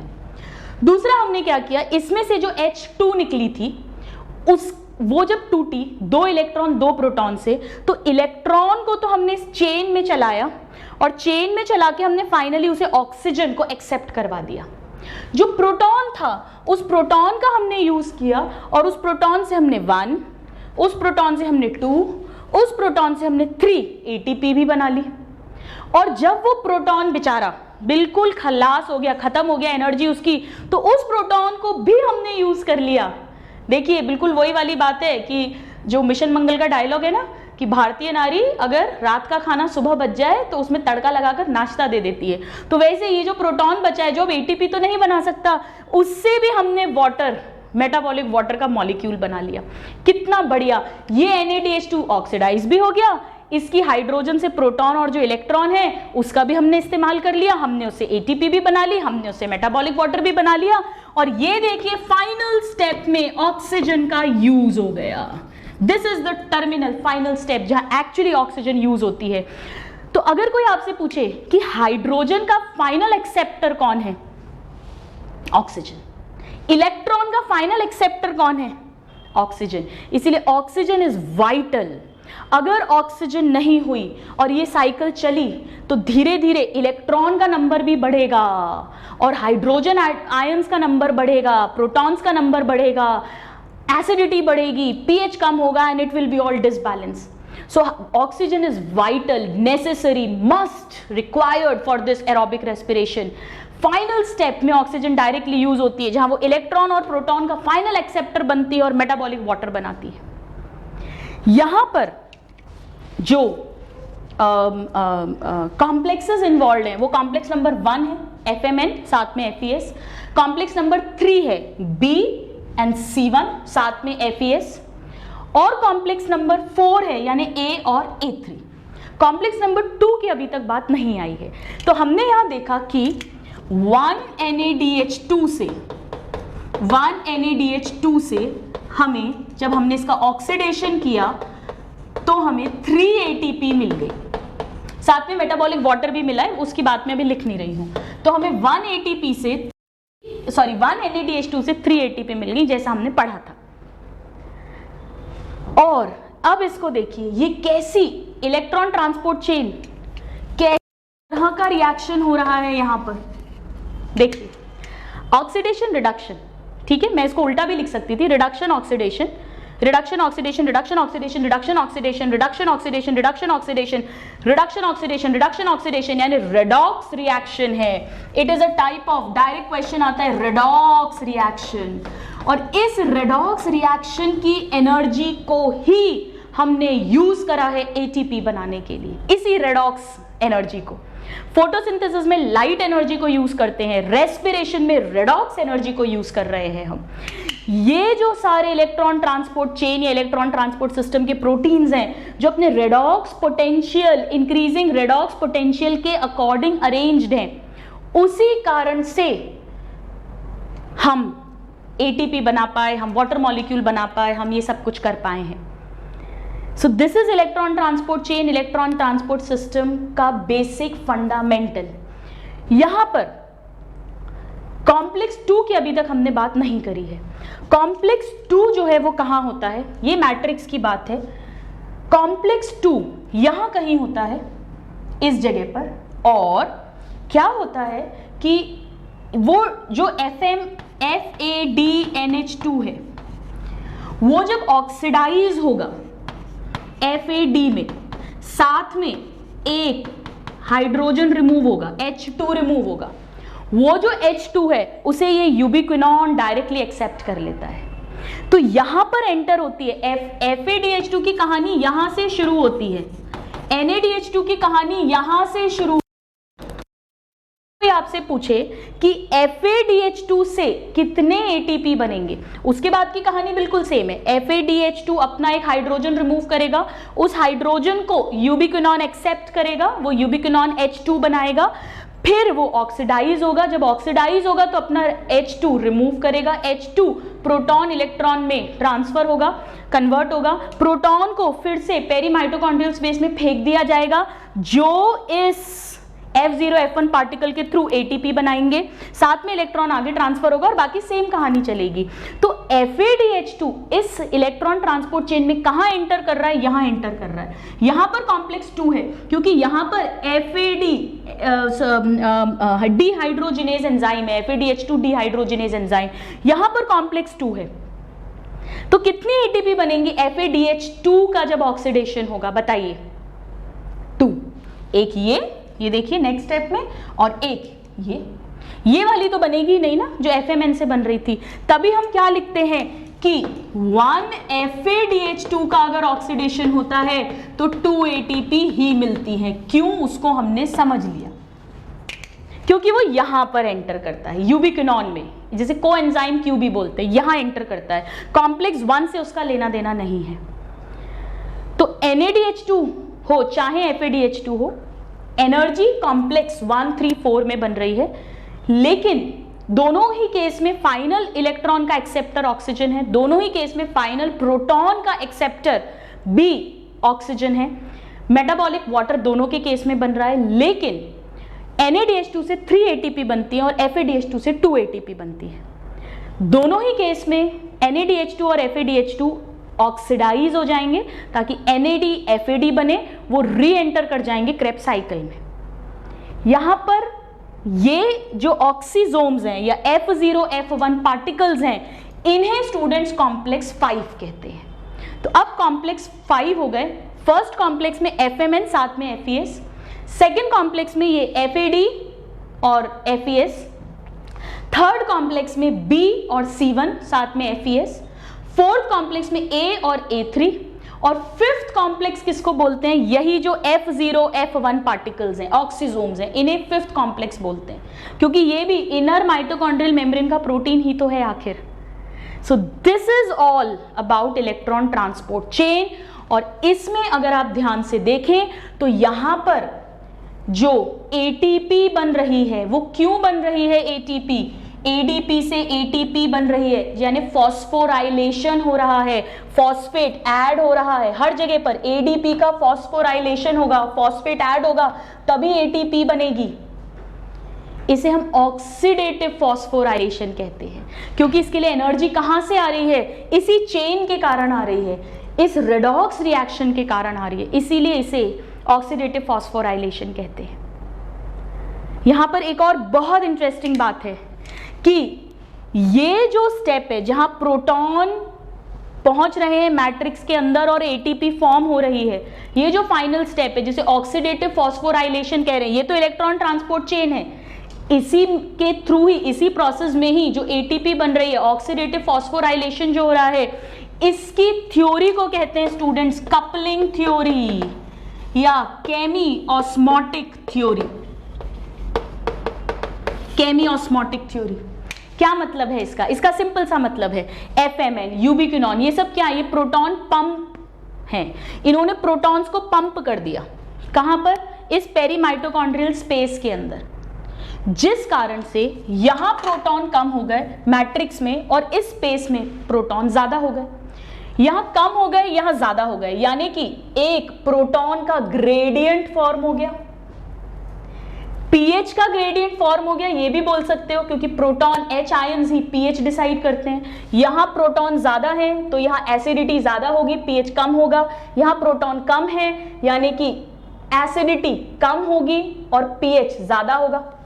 तो यानी मैट्रिक्स यानी आउटर इनर चेंबर और पेरीमाइटोकॉन्ड्रियल स्पेस यानी आउटर चेंबर, इन दोनों के बीच में एक प्रोटॉन का ग्रेडियंट डेवलप हो गया है, या कहें पीएच का ग्रेडियंट डेवलप हो गया है। और इस ग्रेडियंट के कारण ही ये प्रोटॉन कोशिश करेंगे अपने हायर कॉन्सेंट्रेशन से, हायर ग्रेडियंट से कॉन्सेंट्रेशन की तरफ जाने के लिए। मेम्ब्रेन के थ्रू डायरेक्टली नहीं जा सकते हैं, इसीलिए ये किसके साथ जुड़ेंगे, किसके साथ कपल करेंगे? पहले F0 जो प्रोटॉन चैनल का काम करेगा, और फिर F1 के साथ कपलिंग करेंगे, अपनी एनर्जी इसको देंगे ताकि ATP बने और ये इसको अंदर पहुंचा दे। इसीलिए इसको कपलिंग थ्योरी कहते हैं, या इसे केमी ऑस्मोटिक, क्योंकि केमिकल इन्वॉल्व है यहाँ, H आयंस प्रोटॉन्स, और ऑस्मोसिस क्योंकि अपने अलोंग द कॉन्सेंट्रेशन ग्रेडियंट वो मूव कर रहे हैं। ऑस्मोसिस क्या है? पानी का मूवमेंट अपने हायर से, जहां पानी ज्यादा है वहां से जहां पानी कम है, अक्रॉस सेमी परमिएबल मेम्ब्रेन। यहां भी तो across semi permeable membrane, higher to lower proton pumps, protons जो है वो डिफ्यूज हो रहे हैं, तो यानी ऑस्मोसिस हो रहा है एक तरह से। तो केमी ऑस्मोटिक थ्योरी कह दो या कपलिंग थ्योरी कह दो। ये प्रूफ, ये थ्योरी दी गई है, यही जो हमने समझा, इसे ही कहते हैं कपलिंग थ्योरी।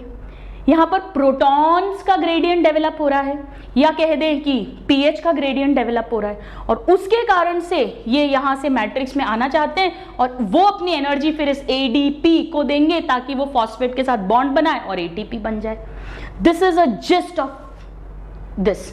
ETS स्टूडेंट्स, अच्छे स्टूडेंट्स को एंड तक समझ नहीं आता क्योंकि अच्छे से समझाया नहीं जाता है। आपको रटवा तो 2 मिनट में सकते हैं कि फर्स्ट कॉम्प्लेक्स क्या है, सेकंड क्या है, बट एक्चुअली उसका मतलब समझना, उसको इमेजिन करना, दैट इज वेरी इंपॉर्टेंट।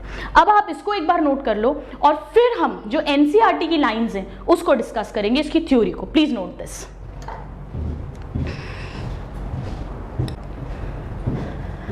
तो आइए स्टूडेंट्स, अब हम इसकी थ्योरी को देखते हैं। आपका टाइम सेव करने के लिए मैंने उसको PPT फॉर्मेट में आज दिया है ताकि हम ये सब कुछ अच्छे से समझ पाते, क्योंकि ये बहुत बहुत इंपॉर्टेंट है। सो रेस्पिरेशन इन प्लांट्स हम पढ़ रहे हैं। यहाँ पर हम बात करते हैं ETS यानी इलेक्ट्रॉन ट्रांसपोर्ट सिस्टम की, या एंड ऑक्सीडेटिव फॉस्फोरिलेशन की। आइए हम इसको देखते हैं, एक सेकेंड। चलिए, एम क्या है इसमें? NADH2 और FADH2 में जो स्टोर्ड एनर्जी है उसको रिलीज करना और यूटिलाइज करना। नाउ कैसे अकम्प्लिश्ड होगा? जब NADH2 और FADH2 का ऑक्सीडेशन होगा, व्हेन दे आर ऑक्सीडाइज्ड। हमने देखा ऑक्सीडेशन मतलब इसमें से हाइड्रोजन रिमूव होगा थ्रू ETS। कैसे हो रहा है देखो यहाँ पर ऑक्सीडेशन, कहाँ? ETS के थ्रू। ETS नहीं होता तो इनका ऑक्सीडेशन भी नहीं होता। इसमें से इलेक्ट्रॉन्स निकलेंगे, प्रोटॉन्स भी निकलेंगे, अभी इलेक्ट्रॉन्स की बात कर रहे हैं। वो कहाँ पास किए जाएंगे? फाइनली O2 को। ये देखिए अभी मिटा दिया है मैंने, हाफ O2 को मिलेंगे ताकि क्या बनेगा? H2O, metabolic water. हर लाइन, हर वर्ड इंपॉर्टेंट है, NCERT की लाइंस हैं, मैं समझा चुकी हूँ, अब हम सिर्फ उसको रिवाइज कर रहे हैं। मेटाबॉलिक पाथवे, ETS क्या है? वो मेटाबॉलिक पाथवे जिसके थ्रू इलेक्ट्रॉन एक करियर से दूसरे करियर में पास करते हैं, जिसमें FMN, FES, यूबिक्विनॉन, जिसे कोएंजाइम Q कहते हैं, फिर cytochrome B, C1, C, A और A3 आते हैं। ये सीरियल ऑर्डर हमें रटा होना चाहिए, जो मैंने पहले ही फ्लो चार्ट बना दिया था। FMN, FES, ubiquinone, cytochrome B, फिर FES, ubiquinone, cytochrome C1, C, A, A3। इसमें से यूबिक्विनॉन और C मोबाइल इलेक्ट्रॉन करियर्स हैं, बाकी सारे फिक्स्ड होते हैं। चलिए, ETS is present in, direct question आता है, ये स्टेप कहाँ होगा? इनर माइटोकॉन्ड्रियल मेम्ब्रेन में। नाउ इलेक्ट्रॉन्स कहाँ से आ रहे हैं? NADH से। ये NADH कहाँ प्रोड्यूस हुआ है? माइटोकॉन्ड्रियल मैट्रिक्स में। कब हुआ है? क्रेब्स साइकिल के दौरान। कहाँ ऑक्सीडाइज होंगे ये? कॉम्प्लेक्स 1 से ऑक्सीडाइज होंगे। क्या है कॉम्प्लेक्स 1 के पास? NADH डिहाइड्रोजिनेज, साथ में FMN, साथ में FES। और ये इलेक्ट्रॉन्स कहाँ ट्रांसफर किए जाएंगे? यूबिक्विनॉन में। पहले FMN, फिर FES और फिर यूबिक्विनॉन में, जो कहाँ प्रेजेंट है? ये भी इनर माइटोकॉन्ड्रियल मेम्ब्रेन में प्रेजेंट है। आगे बढ़े, चलिए। यूबिक्विनॉन और क्या रिसीव करता है? देखिए, ये NADH2 वाले इलेक्ट्रॉन्स तो यूबिक्विनॉन में आते ही हैं, साथ में यूबिक्विनॉन डायरेक्टली कॉम्प्लेक्स 2 यानी FADH2 से भी इलेक्ट्रॉन्स को डायरेक्टली रिसीव करता है। यही इसमें लिखा है, ubiquinone also receive reducing equivalents that is FADH2, this is complex 2 which is generated again। कब बनता है ये FADH2? जब सक्सिनेट का ऑक्सीडेशन होता है, यानी सक्सिनेट को फ्यूमरेट में कन्वर्ट किया जाता है इन क्रेब्स साइकिल। नाउ अब ये यूबिक्विनॉन जो है ये रिड्यूस हो गया है। देखिए, यूबिक्विनॉन H2 में रिड्यूस हो गया है। अब क्या होता है? The reduced ubiquinone is then oxidised. कैसे ऑक्सीडाइज्ड होगा ये? देखिए, ये ऑक्सीडाइज कैसे होगा? ट्रांसफर कर देगा ये इलेक्ट्रॉन्स को। कहां पे? कॉम्प्लेक्स 3 में, साइटोक्रोम B में। आइए देखें, is oxidised with transfer of electrons to cytochrome C via complex 3। ये यूबिक्विनॉन कहां पहुंचाना है इसको? साइटोक्रोम C के पास। पर कैसे पहुंचाएगा? इस थर्ड कॉम्प्लेक्स के थ्रू। थर्ड कॉम्प्लेक्स में क्या आता है? BC1 और साथ में FES यूबिक्विनॉन B है। ठीक है, सो यूबिक्विनॉन जो रिड्यूस्ड हो गया है वो फाइनली उसे कहां फेंकना है? उसे इलेक्ट्रॉन को साइटोक्रोम C, जो एक और मोबाइल करियर है, पर किसके थ्रू भेज रहा है? कॉम्प्लेक्स 3 के थ्रू। कॉम्प्लेक्स 3 में क्या आते हैं? साइटोक्रोम B एंड C1, तो इसे BC1 कॉम्प्लेक्स B कहते हैं। अब साइटोक्रोम C क्या है? ये भी एक मोबाइल इलेक्ट्रॉन करियर है, यूबिक्विनॉन की तरह। छोटा सा प्रोटीन है। कहाँ है? इनर माइटोकॉन्ड्रियल के थोड़ा आउटर सरफेस पे, पर है इनर माइटोकॉन्ड्रियल मेम्ब्रेन में ही। ये मोबाइल इलेक्ट्रॉन करियर की तरह काम करेगा और ये इलेक्ट्रॉन को ट्रांसफर कहाँ करेगा? बताइए। इस पे आ कहाँ से रहे हैं? C के पास, कॉम्प्लेक्स 3 से आ रहे हैं, और ये आगे कहां पहुंचा रहा है? AA3 यानी कॉम्प्लेक्स 4 पे। तो क्वेश्चन आता है कि कॉम्प्लेक्स 3 और कॉम्प्लेक्स 4 के बीच की कड़ी कौन है? साइटोक्रोम C, क्योंकि इसके पहले कॉम्प्लेक्स 3 है BC1 और इसके बाद कॉम्प्लेक्स 4 आ जाएगा यानी AA3। तो साइटोक्रोम C जो है एक मोबाइल इलेक्ट्रॉन करियर है जो कनेक्ट कर रहा है कॉम्प्लेक्स 3 और 4 को। यही इसमें लिखा है। अब हम आते हैं कॉम्प्लेक्स 4 पे, AA3 पे। कॉम्प्लेक्स 4 का क्या मतलब है? यही है ऑक्सीडेज, साइटोक्रोम ऑक्सीडेज इसे ही कहते हैं। इसमें साइटोक्रोम A है, A3 है, और मैंने आपसे कहा था 2 कॉपर सेंटर्स हैं। एम्स में आया हुआ क्वेश्चन है। सारे साइटोक्रोम्स में आयरन है, बट इनमें आयरन तो है ही, साथ में 2 कॉपर सेंटर्स भी हैं। आगे बढ़े। अब यूबिक्विनॉन और cytochrome C mobile electron careers हैं, और सारे साइटोक्रोम्स में आयरन है, और आयरन जो है ये इस तरह से इलेक्ट्रॉन एक्सेप्ट करके Fe3+ Fe2+ में कन्वर्ट होता है, और इलेक्ट्रॉन्स हटाकर ये फिर से इस तरह से ये इलेक्ट्रॉन्स के ट्रांसफर में हेल्प करते हैं साइटोक्रोम्स, जो हम ऑलरेडी अभी अच्छे से डिस्कस कर चुके हैं, वही लिखा हुआ है। When the electrons pass from one carrier to another via complex 1 to 4, complex 1, complex 3, complex 4, अगर NADH2 की बात करें, अगर FADH2 की बात करें तो कॉम्प्लेक्स 2, कॉम्प्लेक्स 3, कॉम्प्लेक्स 4 इस तरह से पास होंगे। तब उन्हें बीच बीच में क्या मिल रहा है? कॉम्प्लेक्स 5। कॉम्प्लेक्स 5 क्या है? F0 F1 particle, this is complex 5, जो ATP सिंथेज है। यहां पर ATP का प्रोडक्शन होगा ADP प्लस इनऑर्गेनिक फॉस्फेट से, और ये कैसे हो रहा है? वही जो प्रोटॉन्स आ रहे हैं उसके थ्रू, अभी हम बात करेंगे। तो ये सारे कॉम्प्लेक्सेस के बारे में बात कर ली। अब नंबर ऑफ ATP कितनी बनेंगी वो किस पे डिपेंड करेगा? इलेक्ट्रॉन डोनर कौन है। अगर इलेक्ट्रॉन डोनर NADH2 है, यहीं से तो आया है ना हाइड्रोजन, हाइड्रोजन से ही तो प्रोटॉन और इलेक्ट्रॉन निकला है। अगर ये इलेक्ट्रॉन डोनर है तो 3 ATP बनेंगी, और अगर FADH2 इलेक्ट्रॉन डोनर है तो 2 ATP बनेंगे। हमने देखा। अच्छा, आपके दिमाग में क्वेश्चन आया कि मैम ये यहाँ क्यों नहीं आ रहा या ये यहाँ क्यों नहीं आ रहा? स्टूडेंट्स, ये इनका रेडॉक्स पोटेंशियल है। ये सारे रिडॉक्स पोटेंशियल के ग्रेडियंट के फॉर्म में सारे अरेंज्ड हैं इलेक्ट्रॉन ट्रांसपोर्ट चेन के प्रोटीन्स।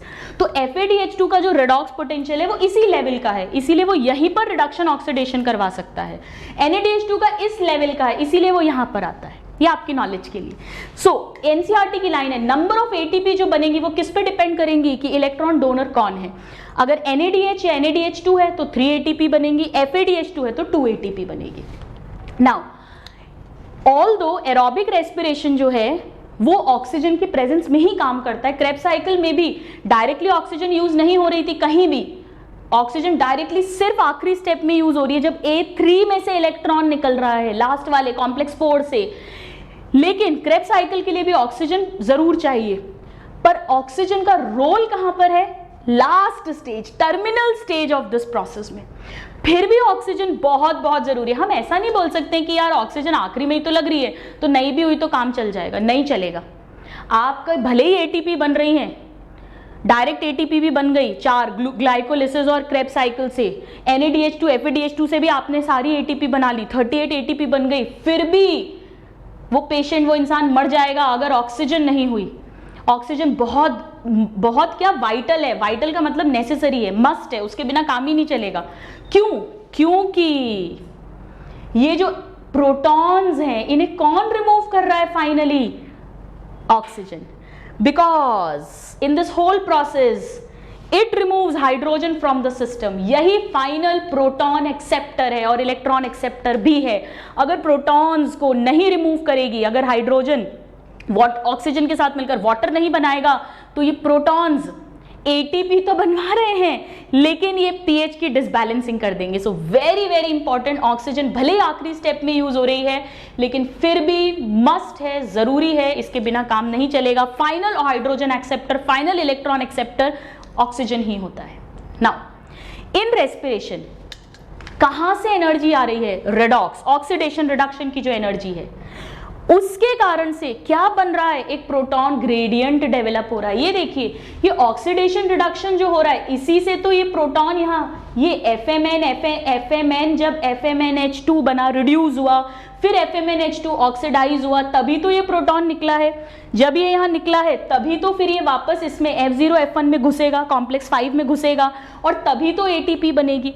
मान लो अगर ये FMN बोले कि मैं तो रिड्यूस ही नहीं होऊंगा, या ये बोले मैं तो ऑक्सीडाइज ही नहीं होऊंगा, तो फिर तो प्रोटॉन पहुंचेंगे ही नहीं यहाँ पेरीमाइटोकॉन्ड्रियल स्पेस में, तो प्रोटॉन का ग्रेडियंट ही नहीं बनेगा, तो प्रोटॉन इस F0F1 के थ्रू निकलेंगे भी नहीं, तो ATP भी नहीं बनेगी। तो ATP क्यों बन रही है? यहाँ पर किसकी एनर्जी काम आ रही है? यही जो ऑक्सीडेशन रिडक्शन हो रहा है। चाहे यहाँ बात करो, चाहे यूबिक्विनॉन की बात कर लो, आप यहाँ पर यूबिक्विनॉन की बात कर लो, कहीं पर भी ये प्रोटॉन ग्रेडियंट क्यों बन रहा है? इसी रिडक्शन ऑक्सीडेशन की एनर्जी के कारण। बस यही लिखा है, यही प्रोटॉन ग्रेडियंट बनता है जो फिर फॉस्फोराइलेशन यानी ADP प्लस PI की ज्वाइनिंग के लिए जरूरी है। इसीलिए इसे ऑक्सीडेटिव फॉस्फोराइलेशन कहते हैं, क्योंकि यहाँ पे रिडॉक्स की एनर्जी को यूज किया जा रहा है। So what is oxidative phosphorylation? वो जो फाइनल स्टेप जब ATP फॉर्म हो रही है, ADP का फॉस्फोराइलेशन हो रहा है, क्योंकि प्रोटॉन ग्रेडियंट डेवलप हुआ है, pH ग्रेडियंट डेवलप हुआ है रिडक्शन ऑक्सीडेशन की एनर्जी के कारण, उसे कहते हैं ऑक्सीडेटिव फॉस्फोराइलेशन। और इसे एक्सप्लेन करती है, डायरेक्ट क्वेश्चन आता है कपलिंग थ्योरी या केमी ऑस्मोटिक थ्योरी, डायरेक्ट क्वेश्चन आता है। It is best explain by this theory. इस थ्योरी के अकॉर्डिंग सोचकर बताइए मुझे अभी तक इसमें कौन से ऐसे कैरियर्स हैं जो प्रोटॉन को पंप करते हैं? FMN ये पंप कर रहा है और यूबिक्विनॉन, यहां पर भी यूबिक्विनॉन, FMN और यूबिक्विनॉन। बाकी FES सारे साइटोक्रोम्स चाहे B, C1, C, A3 में ले रही हूं ताकि याद हो, ये सब सिर्फ इलेक्ट्रॉन को ट्रांसपोर्ट कर रहे थे, ये प्रोटॉन को पंप नहीं कर रहे हैं। तो प्रोटॉन को पंप कौन करता है? FMN, यूबिक्वी। सो 1 सेकेंड, हाँ, ETS के टाइम यूबिक्विनॉन और FMN they release proton ions. कहाँ रिलीज करते हैं बताइए? पेरीमाइटोकॉन्ड्रियल स्पेस में रिलीज करते हैं। डायरेक्ट क्वेश्चन आता है। इस कारण से क्या होगा? एक प्रोटॉन कॉन्सेंट्रेशन डिफरेंस बनेगा across inner membrane, inner mitochondrial membrane के इस तरफ यानी मैट्रिक्स में इनर साइड पे, आउटर यानी पेरीमाइटोकॉन्ड्रियल स्पेस में, दोनों तरफ एक प्रोटॉन का डिफरेंस बन जाएगा, ग्रेडियंट क्रिएट हो जाएगा। यही हमने लिखा है, नाउ ये जो डिफरेंशियल H आयन कॉन्सेंट्रेशन है, इसके कारण से पीएच ग्रेडियंट, ये ऐसा लिखना चाहिए, पीएच ग्रेडियंट या प्रोटॉन ग्रेडियंट बनेगा और चार्जेस का भी डिफरेंस हो रहा है, बाहर H प्लस बढ़ रहे हैं यानी अंदर पॉजिटिव चार्ज कम हो रहा है, तो इलेक्ट्रिकल पोटेंशियल भी डेवलप हो रहा है, प्रोटॉन ग्रेडियंट भी डेवलप हो रहा है, इनको मिलाकर कहते हैं प्रोटॉन मोटिव फोर्स। ये फोर्स है जो प्रोटॉन्स को धक्का देगी कि भाई तुम वापस मैट्रिक्स में चलो, ये उनकी अंतः प्रेरणा है।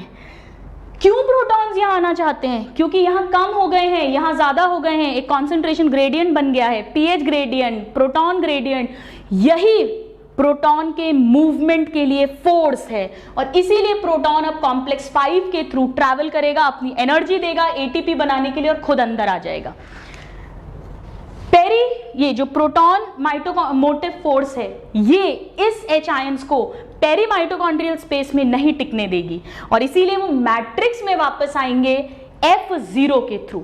F0 एक प्रोटॉन चैनल है, फिर वो F1 के साथ कपल करेंगे, वहां अपनी एनर्जी देंगे, उसको एटीपी बनाने में हेल्प करेंगे और खुद मैट्रिक्स में आ जाएंगे। तो ध्यान रखना, FMN और यूबिक्विनॉन प्रोटॉन्स को कहां से कहां पंप कर रहा है, मैट्रिक्स से पेरी माइटोकॉन्ड्रियल स्पेस में, और कॉम्प्लेक्स 5 या F0 F1 कहां से कहां कर रहे हैं, पेरी माइटोकॉन्ड्रियल स्पेस से वापस पहुंचा रहे हैं मैट्रिक्स में।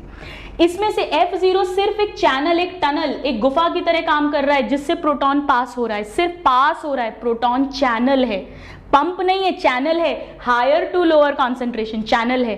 F1 ATP सिंथेज की तरह काम कर रहा है, यहां ATP बन रही है। Now ATP synthase complex is complex 5 और इसमें दो पार्ट्स हैं, F0 और F1। F1 इसका हेड है, ये भी एक मेम्ब्रेन प्रोटीन है, बट देखो ये पेरिफेरल है, मैट्रिक्स की तरफ है और ये मेम्ब्रेन में धसा हुआ है, इंटीग्रल पार्ट ऑफ मेम्ब्रेन है। देखिए F1 पेरिफेरल मेम्ब्रेन प्रोटीन है और F0 इंटीग्रल मेम्ब्रेन प्रोटीन है, ये धसा हुआ पार्ट है और ये पेरिफेरल पार्ट है। यहां पर एटीपी सिंथेसिस की साइट है फ्रॉम एडीपी प्लस पीआई, जबकि F0 में एटीपी नहीं बनती, ये सिर्फ प्रोटॉन्स को क्रॉस करवाएगा, ये सिर्फ प्रोटॉन चैनल की तरह काम करेगा। Very very important, right. Now passage of proton, जब पैसेज होगा F0 से तो फिर वो F1 की जो एटीपी सिंथेस साइट है उसके साथ कपल करेंगे और एटीपी फॉर्म होगी। तो अब मैं आपसे पूछती हूं कि अगर आपको 1 ATP बनानी है तो कितने प्रोटॉन को पास करवाना पड़ेगा? 2। ये देखिए 1 ATP 2 प्रोटॉन, यहां देखिए 1 ATP फॉर्म करनी थी, 2 प्रोटॉन। 1 ATP फॉर्म करने के लिए हमें 2 प्रोटॉन्स को इस कॉम्प्लेक्स 5 या F0 F1 के थ्रू पास करवाना है। So for each ATP 2 protons pass through F0। कहां से कहां? From intermembrane space, intermembrane space यानी ये पेरी माइटोकॉन्ड्रियल स्पेस, दो मेम्ब्रेन के बीच की स्पेस, इनर मेम्ब्रेन और outer membrane, intermembrane space. From intermembrane space to matrix, हमें 2 प्रोटॉन्स को पास करवाना है F0 F1 से, तो हमें 1 ATP मिलती है, बस यही इसमें लिखा है, राइट। नाउ ये जो मैं आपको ऑलरेडी एक्सप्लेन कर चुकी हूं, ये NCERT का डायग्राम है, मैंने आपको इसको और डिटेल में एक्सप्लेन किया है। FMN, FES, ubiquinone, cytochrome B, फिर FES, यूबिक्विनॉन, साइटोक्रोम C। यहां पर NCERT के डायग्राम में C1 नहीं बना, सॉरी C1 बना, ये रहा C1, फिर C, फिर A और A3, ये हमने भी ऑलरेडी पढ़ लिया है। यहां पर देखिए फर्स्ट जो 2 प्रोटॉन्स हैं वो FMN दे रहा है, अगले 2 यूबिक्विनॉन दे रहा है, अगले 2 फिर यूबिक्विनॉन दे रहा है और इन 3 जगह से हमें 3 ATP मिलती हैं। ये NADH2 का ऑक्सीडेशन है, लेकिन FADH2 नहीं अटैच होता, वो यहाँ यूबिक्विनॉन पे अटैच होता है, तो 1 FADH2 के ऑक्सीडेशन से हमें 2 ATP ही मिलेंगी क्योंकि 2 pair of protons he pump हो रहे हैं। और ये देखिए फाइनली वो 2 इलेक्ट्रॉन्स हाफ ऑक्सीजन एक्सेप्ट करेगा, साथ में वो 2 प्रोटॉन्स को भी एक्सेप्ट करेगा, ये यही वाले प्रोटॉन्स हैं और उससे मेटाबॉलिक वाटर बन जाएगा, राइट। यहां पे देखिए कॉम्प्लेक्स 1 में NADH डिहाइड्रोजिनेज आएगा, कॉम्प्लेक्स 2 में सक्सिनेट रिडक्टेज या FADH2 डिहाइड्रोजिनेज आएगा, कॉम्प्लेक्स 3 मतलब साइटोक्रोम BNC1, कॉम्प्लेक्स 4 मतलब साइटोक्रोम C ऑक्सीडेज कॉम्प्लेक्स यानी AA3, साइटोक्रोम AA3, इसे ही हमने ये कहा था। यूबिक्विनॉन और साइटोक्रोम C जो है वो सिर्फ मोबाइल कैरियर्स हैं, ये इलेक्ट्रॉन ट्रांसपोर्ट चेन है और इसी दौरान हमारी ATP भी फॉर्म हो रही है।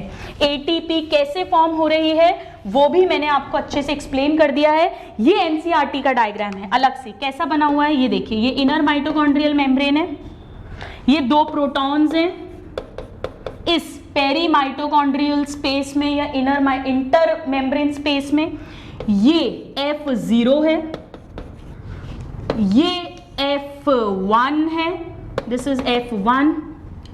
F0 के थ्रू ये सिर्फ पास करेंगे, पर F1 के से जब ये निकलेंगे तो ये 1 ADP और 1 PI को ज्वाइन करवाएंगे और ज्वाइन करवाकर ATP फॉर्म करेंगे, क्योंकि ये ATP सिंथेज की तरह वर्क करते हैं और 2 प्रोटॉन अब आ गए हैं मैट्रिक्स में। ये NCERT का डायग्राम है। जो F0 पार्ट है वो मेम्ब्रेन के अंदर धसा हुआ है, F1 पार्ट थोड़ा सा पेरिफेरली अटैच्ड है, ऑक्सीडेटिव फॉस्फोरिलेशन हो रहा है। तो यहाँ पे स्टूडेंट ज्यादातर बच्चे क्या समझते हैं कि 6 प्रोटॉन्स निकल रहे हैं। अरे भाई अगर 1 NADH2 ऑक्सीडाइज तो हाइड्रोजन H2 ही तो रिमूव होगा। H2 मतलब 2 हाइड्रोजन एटम, तो 2 हाइड्रोजन एटम से 2 ही तो प्रोटॉन निकलेंगे। बच्चे क्या सोचते हैं ये 6 प्रोटॉन है और फिर ये 3 पेयर मतलब, और इसीलिए 3 पेयर से हमें 3 ATP मिल रही है, क्योंकि 1 ATP 1 पेयर से मिलती है, ये तो हमें पता है 2H से मिलती है। पर ऐसा नहीं है, ये वही वाला हाइड्रोजन है, ये वही प्रोटॉन है। 1 NADH2 से 2 ही तो प्रोटॉन निकलेंगे, ये ऐसे घूमते घूमते 3 ATP दे देते हैं। So it should be very crystal clear in your mind and this is not important. So this is how it works. आज की क्लास बहुत इंपॉर्टेंट थी स्टूडेंट्स। आई प्रॉमिस यू, ये एक ऐसा टॉपिक है जो जनरली समझ नहीं आता है, हमें बहुत अच्छे से इसको समझना है, हमें रटना नहीं है, जैसा हमने पढ़ा है वैसे ही समझना है। बस इनका सीक्वेंस हमें पता होना चाहिए, कॉम्प्लेक्स 1 में क्या आता है, 2 में क्या आता है, 3 में क्या आता है, 4 में क्या आता है, 5 में क्या आता है वो पता होना चाहिए। ऑक्सीजन का यूज़ कहाँ होता है वो पता होना चाहिए, कौन से 3 स्टेप्स पे ATP बनती है वो पता होना चाहिए, NADH2 किस स्टेप पे ऑक्सीडाइज होता है, FADH2 किस कॉम्प्लेक्स कहाँ पर ऑक्सीडाइज होता है, किससे कितनी ATP बनती है, 1 ATP के लिए 2 प्रोटॉन्स को पास करना ज़रूरी है, ये सब कुछ हमने पढ़ा। नाउ स्टूडेंट्स, आपने सुना होगा कि कॉमनली मूवीज़ में भी अपन देखते हैं टेररिस्ट वगैरह हैं, वो अचानक से जो है अगर उन्हें कोई पुलिस पकड़ ले तो वो साइनाइड खा लेते हैं, उनके ताबीज़ में या उनके कहीं चेन में साइनाइड रहता है या अंगूठी में, और वो साइनाइड खा लेते हैं और तुरंत मर जाते हैं। साइनाइड पॉइजनिंग हमने भी ब्रीदिंग चैप्टर में पढ़ा था। तो आखिर ये साइनाइड से अचानक डेथ कैसे होती है, सेल का रेस्पिरेशन कैसे रुक जाता है, क्या इसका कोई रिलेशन इस ETS के साथ है, ये सब कुछ हम डिस्कस करेंगे नेक्स्ट क्लास में। और हम एक और पहेली को सुलझाएंगे कि मैंने आपको लिखवाया था कि एनारोबिक रेस्पिरेशन में तो 2 ATP निकलती है, 2 ग्लाइकोलिसिस में निकल गई, फर्मेंटेशन में कोई ATP निकलती नहीं है, लेकिन एरोबिक में या तो 36 बनती है या 38 बनती है। 38 कैसे बनती है वो तो अभी मैंने आज आपको इस क्लास के स्टार्टिंग में बताया था। ये 36 ATP का क्या चक्कर है, और 36 और 38 का क्या मतलब है, हाँ कब 36 निकलेगी कब 38 निकलेगी, क्या सेल की मनमर्जी है कभी भी 36 बनाए कभी भी 38 बनाए, ये सब क्वेश्चंस को हम नेक्स्ट क्लास में सॉल्व करेंगे। Till then a very happy learning and have a good day. Thank you.